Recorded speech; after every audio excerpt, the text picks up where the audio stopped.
আসবো শুক্রাশয়ের আণুবীক্ষণিক গঠন, microscopic structure of টেস্টিস।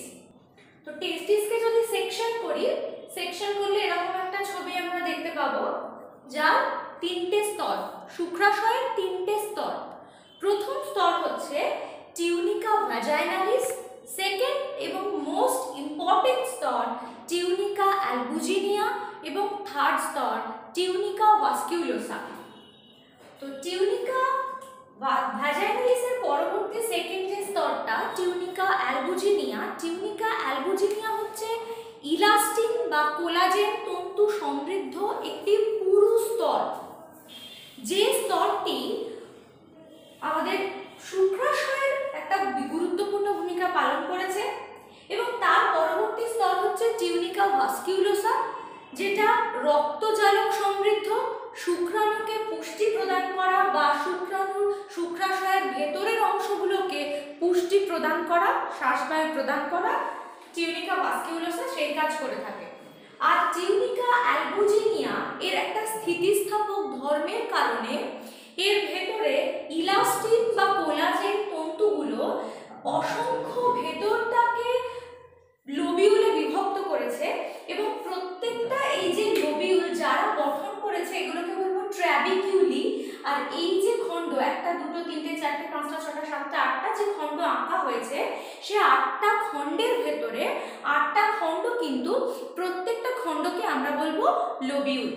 তাহলে আরেকবার বলি, একেবারে টিউনিকা ভাস্কুলোসার পর, টিউনিকা ভ্যাজাইনালিসের পর টিউনিকা অ্যালবুজিনিয়া। অ্যালবুজিনিয়াটা কোলাজেন বা ইলাস্টিন তন্তু সমৃদ্ধ একটি স্তর, যেটা ইলাস্টিন বা কোলাজেন তন্তুগুলো পরস্পর বিভক্ত হয়ে ট্র্যাবিকিউলিগুলো প্রত্যেকটা কোলাজেন সমৃদ্ধ হয়ে লোবিউল গঠন করেছে।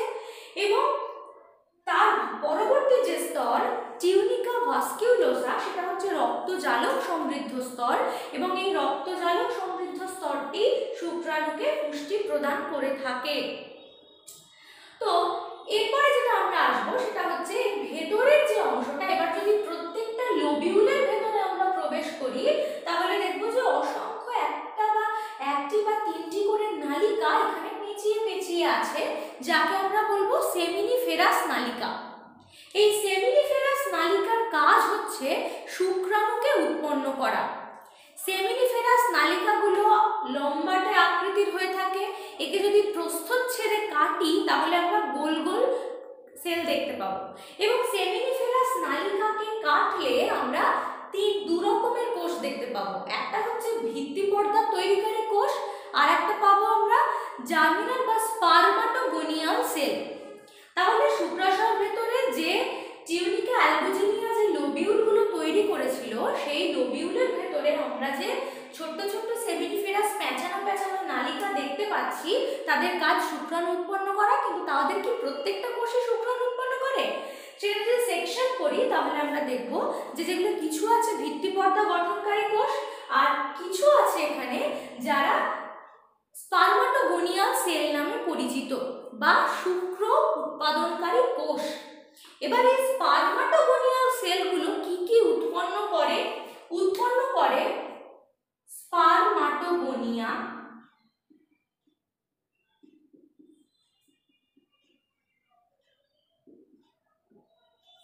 উৎপন্ন করে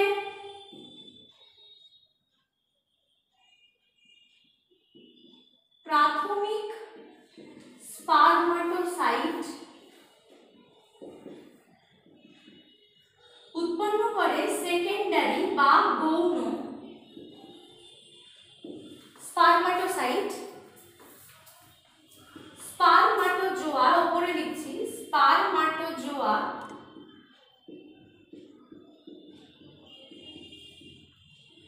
স্পারমাটিড। এগুলো প্রত্যেকটাই কিন্তু শুক্রাণু উৎপাদনকারী কোষ। শুক্রাণু উৎপন্ন হওয়ার প্রসেস যখন পড়াবো তখন দেখবো যে স্পারমাটোগোনিয়া থেকে তৈরি হয় প্রাথমিক স্পারমাটোসাইট, তারপর তৈরি হয় সেকেন্ডারি স্পারমাটোসাইট, তারপর সেখান থেকে তৈরি হয় স্পারমাটিড, তারপর তৈরি হয় স্পারমাটোজোয়া। এগুলো কোথায় পেলাম? সেমিনিফেরাস নালিকার স্পারমাটোগোনিয়াল সেলে। একটা শুক্রাণুকে যদি আণুবীক্ষণিক, এতক্ষণ পর্যন্ত আমরা জাস্ট অঙ্গগুলো পড়ছিলাম ভেতরে, যে এটা সেমিনিফেরাস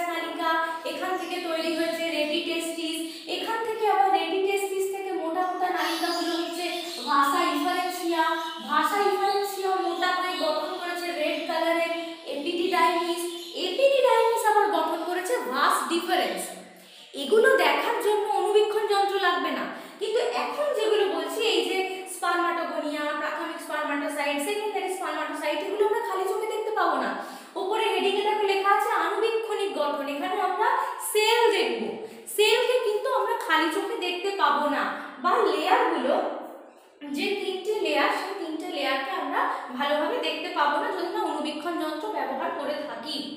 তাহলে এটা গেল আমাদের শুক্রাশয়ের ভেতরে এই এই যে লোবিউলগুলো, তার ভেতরে প্রধান শুক্রাণু উৎপন্নকারী কোষ সেমিনিফেরাস নালিকা। এবার তাহলে কি শুক্রাশয়ের ভেতরে শুধুই সেমিনিফেরাস নালিকা, আর কিছু নেই? পরবর্তীকালে বিজ্ঞানীরা যত দিন গেছে রিসার্চ করে দেখেছেন যে এখানে আরো দুটো কোষ রয়েছে যারা শুক্রাণু উৎপন্ন করে না, কিন্তু যাদের কাজ শুক্রাণুর পুষ্টি প্রদান করতে ভীষণ গুরুত্বপূর্ণ। তো বিজ্ঞানী এনরিচো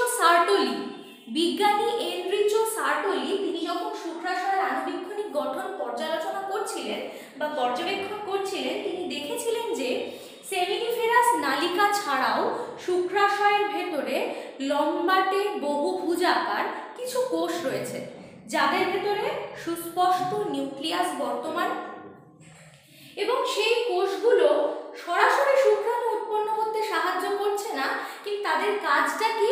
তাদের কাজ হচ্ছে যখন শুক্রাণু সবেমাত্র উৎপন্ন হয়, মানে স্পার্মাটোগোনিয়া থেকে যতদিন না পর্যন্ত স্পার্মাটিড হচ্ছে ততদিন পর্যন্ত কিন্তু একটা শুক্রাণু অপরিণত অবস্থায় আছে। স্পার্মাটোগোনিয়া থেকে প্রাথমিক স্পার্মাটোসাইট, সেকেন্ডারি স্পার্মাটোসাইট, তারপরে স্পার্মাটিড, এই প্রসেসটা যতক্ষণ না হচ্ছে ততক্ষণ একটা শুক্রাণু অপরিণত অবস্থায় থাকে।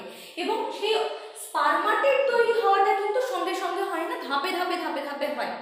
তো যখন একটা শুক্রাণু অপরিণত অবস্থায়, যখন সেই অপরিণত শুক্রাণুর মস্তক এই সার্টোলি কোষে আটকানো থাকে।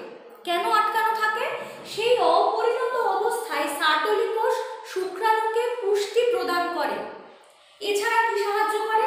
ধরো কোনো শুক্রাণু উৎপন্ন করতে গিয়ে সেই শুক্রাণুতে কিছু ত্রুটি থেকে গেল, মিওসিস প্রসেস চলাকালীন কিছু ত্রুটি থেকে গেল, তখন সেই সাইটোপ্লাজমীয় যদি কোনো বর্জ্য তৈরি হয় শুক্রাণু উৎপন্নকালে, বা ত্রুটিযুক্ত শুক্রাণুকে ফ্যাগোসাইটোসিস পদ্ধতিতে সার্টোলি কোষ নষ্ট করে দেয়।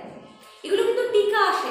বিশেষ করে বলে রাখি, শুক্রাশয়ের আণুবীক্ষণিক গঠন একটা বড় প্রশ্নের মধ্যে পড়ে, এটা একটা ইম্পর্টেন্ট প্রশ্ন, ছবি সহ প্রত্যেকটা পয়েন্ট ব্যাখ্যা করে তার কাজ লিখতে হবে। ইন্ডিভিজুয়ালি সার্টোলি কোষ কি বা এর দুটি কাজ লেখো, লেডিগের অন্তর্কোষ কি এর কাজ লেখো, এরকম আসতে পারে, তাই এই টপিকটা ভীষণ ইম্পর্টেন্ট। সার্টোলি কোষ আরো একবার বলছি যে শুক্রাশয়ের ভেতরে সেমিনিফেরাস নালিকা ছাড়াও এনরিচো সার্টোলি নামে একজন বিজ্ঞানী বহুভুজাকার লম্বাটে যে কোষ দেখেছিলেন যার ভেতরে সুস্পষ্ট নিউক্লিয়াস ছিল। তো সেই সুস্পষ্ট নিউক্লিয়াস যুক্ত কোষগুলোকে বলছি সার্টোলি কোষ। তার নাম অনুসারে, যেহেতু তার নাম এনরিচো সার্টোলি, তাই তার কোষটার নাম দেওয়া হয়েছে সার্টোলি কোষ। এবং তার কাজ হচ্ছে সে অপরিণত শুক্রাণুর মস্তক সার্টোলি কোষের গায়ে প্রথিত অবস্থায় থাকে বা পোঁতা থাকে এবং পুষ্টি প্রদান করে অপরিণত শুক্রাণুকে, এবং শুক্রাণু উৎপাদনকালে সাইটোপ্লাজমীয় কোনো বর্জ্য ত্রুটি থেকে গেলে সেগুলোকে ফ্যাগোসাইটোসিস পদ্ধতিতে নষ্ট করে দেয় সার্টোলি কোষ। এবারে আসবো আমরা লেডিগের আন্তর্কোষ। এটাও একজন বিজ্ঞানী আবিষ্কার করেছেন। এটা একজন বিজ্ঞানী, তার নাম লেডিগ। তিনি দেখলেন যে সার্টোলি কোষ ছাড়াও আরো কিছু কোষ শুক্রাশয়ের মধ্যে আছে যাদেরকে বলা হতো লেডিগের আন্তর্কোষ, যার ভেতরে কোষটি আকৃতিতে বড়, সুস্পষ্ট নিউক্লিয়াস যুক্ত। কিন্তু এর কাজ কি? এর কাজ হচ্ছে অ্যান্ড্রোজেন সিক্রেশন করা। অ্যান্ড্রোজেন কি? অ্যান্ড্রোজেন হচ্ছে পুরুষদের দেহে যে সমস্ত পুরুষ হরমোন আছে, যেমন টেস্টোস্টেরন, ডাইহাইড্রোটেস্টোস্টেরন, এই সমস্ত পুরুষ হরমোনগুলোকে একত্রে বলা হয় অ্যান্ড্রোজেন।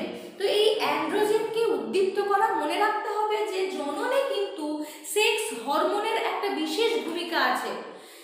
যদি সেক্স হরমোনগুলো ঠিকঠাক অ্যাক্টিভ না হয়, কাজ না করে, শুক্রাণু উৎপাদন প্রসেস বলো বা ডিম্বাণু উৎপাদন প্রসেস বলো, কোনোটাই ঠিকঠাকভাবে কাজ করবে না। তাই হরমোনের কিন্তু জননে ভীষণ গুরুত্বপূর্ণ ভূমিকা আছে। যখন আমাদের মস্তিষ্কের পিটুইটারি থেকে ক্ষরিত হবে লিউটেনাইজিং হরমোন বা লিউটোট্রপিক হরমোন বা ফলিকল স্টিমুলেটিং হরমোন, এই জাতীয় সেক্স হরমোনগুলো বা গোনাডোট্রপিক হরমোন, সেগুলোর প্রভাবে পুরুষদের শরীর যদি হয় তাহলে টেস্টোস্টেরনের সিক্রেশন বাড়বে। কোথা থেকে ক্ষরিত হবে? সেটা লেডিগের আন্তর্কোষ সেটাকে অ্যাক্টিভ করবে যে তোমার এই মুহূর্তে টেস্টোস্টেরন ক্ষরণ হওয়া বা ডাইহাইড্রোটেস্টোস্টেরন ক্ষরণ হওয়া প্রয়োজন, অ্যালডোস্টেরন ক্ষরণ হওয়া প্রয়োজন। এই হরমোনগুলোকে ক্ষরণ করলে কিন্তু বাকি যে প্রসেস, শুক্রাণু উৎপন্ন হওয়ার প্রসেস, শুক্রাণু পরিণত হওয়া, সবটা কিন্তু হরমোনের ওপর মানে একদম প্রত্যক্ষভাবে না হলেও অবশ্যই নির্ভরশীল। তো লেডিকের অন্তর্কোষের কাজ হচ্ছে সেই বিভিন্ন হরমোনগুলোকে উদ্দীপ্ত করে ক্ষরণে সাহায্য করা। তাহলে এই গেল মোটামুটি তিনটে অংশ, শুক্রাশয়, সার্টোলি কোষ এবং লেডিকের অন্তর্কোষ, তিনটে কোষকে আমরা শুক্রাশয়কে কাটলে দেখতে পাবো। আর এই ছবিটা তোমরা আঁকবে এবং বইয়ের ছবিটাও পেয়ে যাবে।